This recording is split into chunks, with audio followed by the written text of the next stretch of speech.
The Mother of a Poet by Sara Teasdale.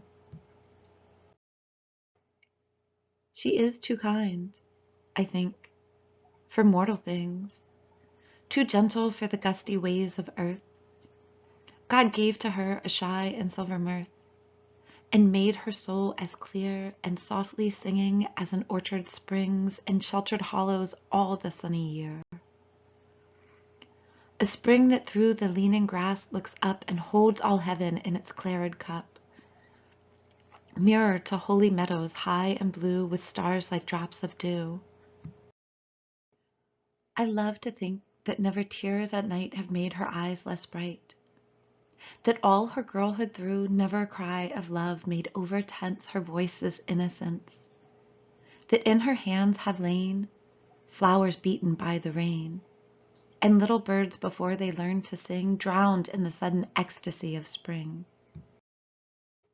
I love to think that with a wistful wonder she held her baby warm against her breast, that never any fear awoke whereunder she shuddered at her gift, or trembled lest through the great doors of birth here to a windy earth she lured from heaven a half unwilling guest. She caught and kept his first vague flickering smile, the faint upleaping of his spirit's fire, and for a long sweet while in her was all he asked of earth or heaven. But in the end how far, past every shaken star, should leap at last that arrow-like desire, his full-grown manhood's keen ardor toward the unseen, dark mystery beyond the Pleiades 7? And in her heart she heard his first dim-spoken word.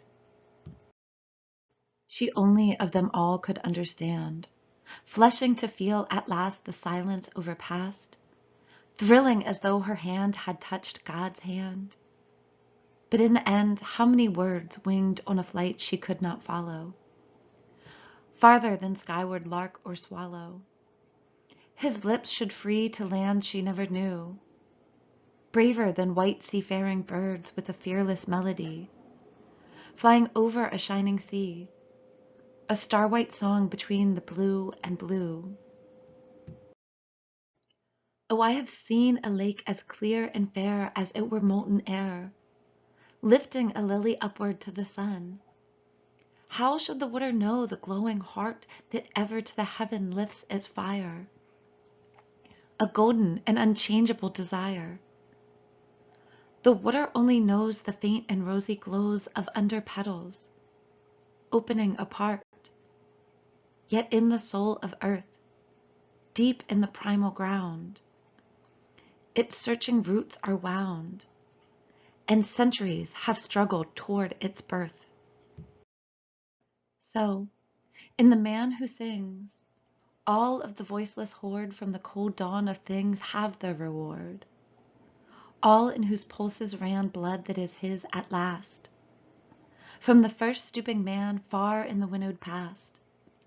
Out of the tumult of their love and mating each one created, seeing life was good, dumb, till at last the song that they were waiting breaks like brave April through a wintry wood.